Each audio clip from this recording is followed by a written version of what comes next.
এখনকার রাজনীতির সবচেয়ে বড় ভয়াবহ দিক হলো যারা রাজনীতিতে এগিয়ে রয়েছেন, মানে ইলেকশন যদি হয়, নির্বাচন যদি হয়, ধরে নেওয়া হয় তারাই ক্ষমতায় আসবে এবং এই দিকে সবচেয়ে এগিয়ে রয়েছেন বিএনপি এবং সম্ভাব্য প্রধানমন্ত্রী হিসেবে তারেক রহমান সাহেবের নামই বলা হচ্ছে।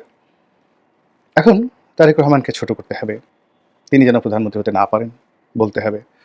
তারপর তার কী, কী দোষ আছে, তিনি প্রধানমন্ত্রী হলে বাংলাদেশের কী, কী সর্বনাশ হতে পারে ইত্যাদি নানা রকম তথ্য এবং উপাত্ত হাজির করার জন্য আমরা যেভাবে ছুটছি, এইরকম ছুটাছুটি আওয়ামী লীগের জমানাতে শেখ হাসিনার বিরুদ্ধে বা জয়ের বিরুদ্ধেও আমরা ছুটিনি।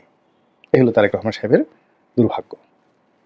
দ্বিতীয়ত, বিএনপিকে একঘরে করা, বিএনপির মুণ্ডুপাত করা, মানে বিএনপি যারা শীর্ষ নেতৃত্ব রয়েছে তাদের ইমেজকে ক্ষুণ্ণ করা অথবা তাদেরকে ছোট করা, হেয় করা এবং বিএনপির মধ্যে অভ্যন্তরীণ যে দ্বন্দ্ব সংঘাত, এগুলোকে খুঁচিয়ে খুঁচিয়ে একজন আরেকজনের বিরুদ্ধে লাগিয়ে দেওয়ার জন্য।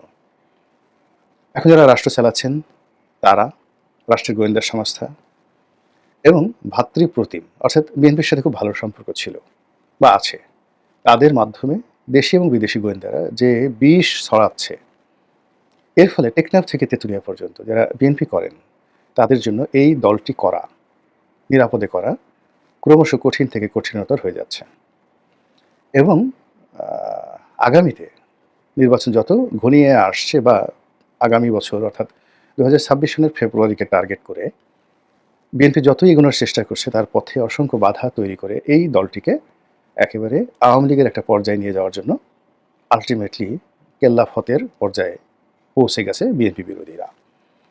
ফলে কি হলো, তারেক রহমান সাহেব এবং জনাব ডক্টর মোহাম্মদ ইউনূস সাহেব তাদের যে বৈঠক এবং সেই বৈঠকের অন্তর্নিহিত কথাবার্তা, সমঝোতা এবং সেটার যে এক্সপেকটেশন ছিল, আশা ভরসা ছিল, এটা এখন বিএনপির একজন সিঙ্গেল লোকের মধ্যেও শতভাগ বিশ্বাস নেই।